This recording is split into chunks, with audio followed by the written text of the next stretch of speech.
तडोळा मोरडा ग्रामपंचायतचे सरपंच याच्या ग्रामपंचायतच्या माध्यमातून जे काय वयोश्री आहे, आता मुख्यमंत्री साहेबांनी जे बहीण माझी लाडकी हे योजना पूर्णपणे आपल्या मोरडा तडोळा गावातून 100% मी पूर्ण केलेली आहे। आणि आता मुख्यमंत्री आणि आमचे तालुक्याचे लोकप्रिय आमदार राणादादा जगदीश पाटील साहेब यांच्या आदेशावरून आता 65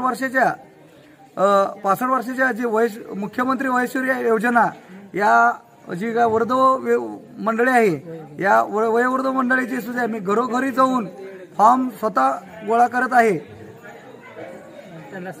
आणि माझी ही योजना जी काय मुख्यमंत्री साहेबांनी जी काय योजना काढली आहे ती माझी तडोळा आणि मोरडा जी काय ग्रामस्थ आहेत वयोवृद्ध यांना मी 100% ह्या योजनेचा लाभ मिळवून देऊ शकतो। आतापर्यंत माझे फॉर्म किमान 80 फॉर्म जमा झालेले आहेत समाज कल्याण ऑफिसला।